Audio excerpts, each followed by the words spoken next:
तारीख में बरतानिया और पाकिस्तान ही ऐसी दो कुव्वतें हैं जिन्होंने गवादर की अहमियत को पहचाना। बरतानिया की दिलचस्पी वाली बात तो अब पुरानी हो गई, क्योंकि उसका ताल्लुक 19वीं सदी के वस्त अव्वल से है, जब अफगानिस्तान ने 1839 में इन इलाकों पर हमला किया। उस वक्त बरतानवी हुकूमत ने जरूरत महसूस की कि तुर्बत और ईरान के दरमियान पूरे खित्ते के बारे में मालूमात हासिल करे और गवादर की तारीखी, सियासी और दिफाई अहमियत से वाकफियत हासिल करे।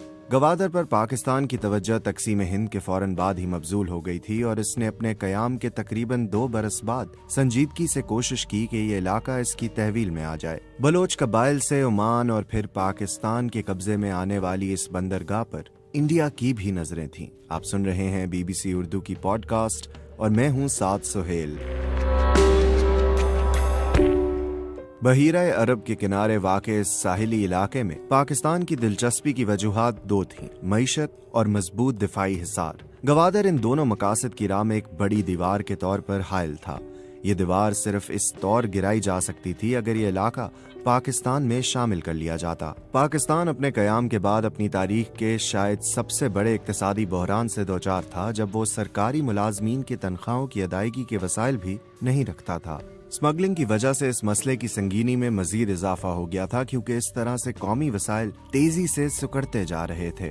उस जमाने में स्मगलिंग का एक बड़ा मरकज गवादर की यही पुरानी और गैर तरक्की याफ्ता बंदरगाह थी। अगरचे यहाँ एक एयरपोर्ट भी मौजूद था, लेकिन इसके इस्तेमाल की नौबत कभी कभार ही आती और 1956 में आखिरी बार इस्माइली बरादरी के प्रिंस अली खान की यहाँ आमद के मौके पर रौनक देखी गई थी। दिफाई अदम तहफ़्फ़ुज़ के मसले से निमटने के लिए हुकूमत पाकिस्तान ने मुख्तलिफ जायजे मुरतब करवाए, जिनके बाज़ मुंतखब हिस्से 25 सितंबर 1958 को पाकिस्तानी अखबार नवाए वक्त में शाया हुए। इस रिपोर्ट के मुताबिक पाकिस्तान बहीरा अरब की इस साहिली पट्टी के साथ साथ ग्वाटर के मकाम तक, जो पाकिस्तानी सरजमीन का आखिरी मकाम है, एक सड़क तामीर करने का इरादा रखता था, ताकि मुल्क का दिफा मजबूत बनाने के साथ साथ स्मगलिंग पर भी काबू पाया जा सके। लेकिन इस मंसूबे की राह में सबसे बड़ी रुकावट गवादर की सूरत में हायल थी, जिस पर इसका कोई इख्तियार नहीं था। रिपोर्ट के मुताबिक यही सबब था कि हुकूमत पाकिस्तान ने 1949 में ही गवादर के हुसूल पर संजीदगी से तवज्जो देना शुरू की।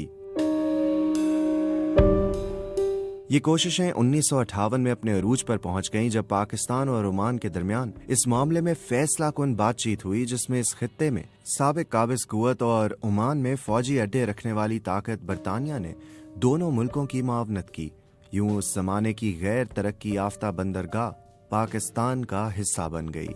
पाकिस्तान में गवादर के इंजमाम का ऐलान उस वक्त के पाकिस्तानी वजीर आजम फिरोज खान नून ने पार्लियामान के इजलास में किया और कौम को बताया कि ओमान के सुल्तान आला हजरत सईद बिन तैमूर ने यह इलाका खैर सगाली के जज्बे के तहत बिला मुआवजा पाकिस्तान के हवाले किया है, जो नस्ली, लसानी, जोग्राफियाई, तारीखी और फितरी तौर पर पाकिस्तान का हिस्सा था। इसके साथ ये भी वाज़े कर दिया गया कि आइन की दफा 104 के तहत ये इलाका मगरबी पाकिस्तान में शामिल समझा जाएगा। इसे खुसूसी हैसियत हासिल होगी, लेकिन यहाँ के बाशिंदों के हुकूक मुल्क के दीगर शहरियों के बराबर होंगे। पाकिस्तान के तूल अर्ज में यह ऐलान एक बड़ी कामयाबी के तौर पर सुना गया और मुल्क के तमाम हिस्सों में चरागा करके इसकी खुशी मनाई गई। गवादर की आबादी भी इन खुशियों में शामिल थी। ओमान से गवादर का रस्मी तौर पर कब्जा हासिल करने के लिए वफाकी हुकूमत के सेक्रेटरी काबीना आगा अब्दुल हमीद समंदरी रास्ते से कराची से गवादर पहुंचे तो वहां की मकामी आबादी बंदरगाह पर उमड़ पड़ी, जबकि कश्तीबानों और माहीगीरों की एक बड़ी तादाद ने गर्दन गर्दन गहरे पानी में तैरते हुए क्रूज तक पहुंचकर उनका इस्तकबाल किया। अगले रोज बरतानवी कौंसल जनरल ने आगा अब्दुल हमीद को वो दस्तावेज पेश किए जिनके जरिए गवादर पाकिस्तान का हिस्सा करार पाया। इसके बाद गवादर के एडमिनिस्ट्रेटर की रिहाइश गाह पर पाकिस्तानी परचम लहराया गया।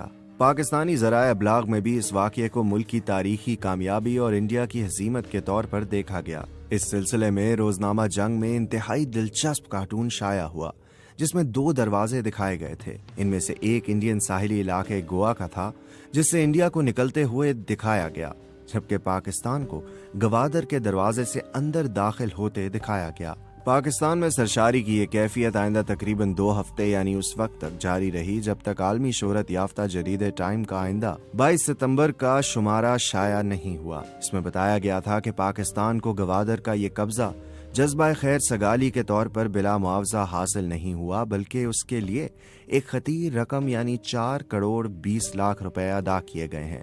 जरीदे ने यह इंकशाफ भी किया कि हुकूमत पाकिस्तान ने सुल्तान को यकीन दहानी करवाई है कि अगर इस इलाके से तेल निकाला गया तो उसकी आमदन में से कुछ हिस्सा उन्हें भी दिया जाएगा। पाकिस्तानी ज़राए अबलाग ने यह खबर बड़े नुमाया अंदाज में शाया की, जिससे मुल्क में बहरानी कैफियत पैदा हो गई। हुकूमत पर इल्जाम आयद किया गया कि उसने कौम को गलत मालूमात फराहम की और उन्हें अंधेरे में रखा। इस हंगामा खेज सूरत हाल में हुकूमत कुछ दिनों तक खामोश रही, लेकिन 24 सितंबर 1958 के बाद गवर्नर मगरबी पाकिस्तान नवाब मुजफ्फर कजलबाश ने अपने एक पॉलिसी बयान के जरिए खामोशी तोड़ी।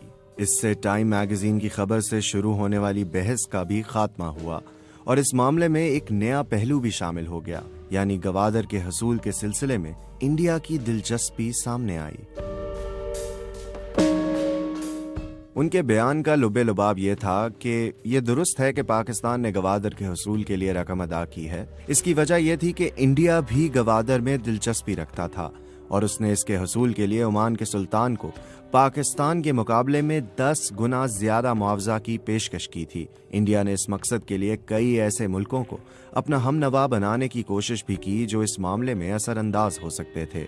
उनके मुताबिक इंडिया का मौकिफ था कि गवादर की अक्सरियती आबादी हिंदू है, इसलिए पहला हक उनका है। इसके मुकाबले में पाकिस्तान की तरफ से जारी किए जाने वाले अदाद-ओ-शुमार के मुताबिक इंजमाम के वक्त गवादर की कुल आबादी 20,000 थी, जिनमें सिर्फ 1,000 हिंदू थे। उन्होंने इंकशाफ किया कि मुआवजे की पेशकश और सफारती हिमायत के हसूल में नाकामी के बाद इंडिया ने आखिरी कोशिश ये की कि इस इलाके के मुस्तकबिल का फैसला इस तस्वाब राय के जरिए करवाया जाए। इस मकसद के लिए हुकूमत हिंद ने वजीर आजम फिरोज खान नून को एक खत भी लिखा और मुतालबा किया कि इस तस्वाब राय के इनेकाद के लिए इंडियन अफसरान को भी वहाँ आने की इजाजत दी जाए। नवाब कजलबाश के दावे के मुताबिक हुकूमत पाकिस्तान ने मुतालबा मुस्तरद करके इंडिया की ये कोशिश भी नाकाम बना दी।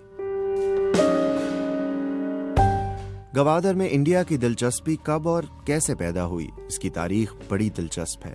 इस कहानी का आगाज जनवरी 1947 को होता है, जब ओमान के सुल्तान ने यह महसूस किया कि उनके मुल्क में गवादर दूर दराज और बेआबो गया इलाका है, जहां का इंतजाम बरकरार रखना उनकी हुकूमत के लिए मसाइल पैदा कर रहा है। इस मकसद के लिए खलीज फर्स्ट रेजिडेंसी बहरीन ने हुकूमत इंडिया के सेक्रेटरी को खत लिखा, जिसमें सुल्तान की तरफ से रियासत कलात को गवादर की फरोख्त के इरादे से आगाह किया गया था। बरतानवी हुकूमत चूँकि बहुत पहले से ही इस इलाके में दिलचस्पी रखती थी, लिहाजा उसने पेशकश पर गौर किया, लेकिन उस वक्त इसके लिए दूसरी आलमी जंग दर्द सर बनी हुई थी, जिससे पहले निमटना जरूरी था। चुनाचे फैसला किया गया कि इस मामले को जंग के खात्मे तक मुलतवी कर दिया जाए। गवादर की तारीखी और जोग्राफियाई हैसियत के बारे में हुकूमत पाकिस्तान की रिपोर्ट के जो हिस्से शाया हुए, उनमें सबसे ज्यादा जोर इस बात पर दिया गया कि रियासत कलात इस इलाके की कभी मालिक नहीं रही। इसका सबूत कई तारीखी दस्तावेजात और एक बरतानवी सयाह Major General Sir Charles Metcalfe MacGregor की 19वीं सदी में शाया होने वाली किताब वॉन्डरिंग्स इन बलोचिस्तान से पेश किया गया। इस किताब के मुताबिक ये इलाका सिकंदर आजम के जमाने से मकरान का हिस्सा रहा है।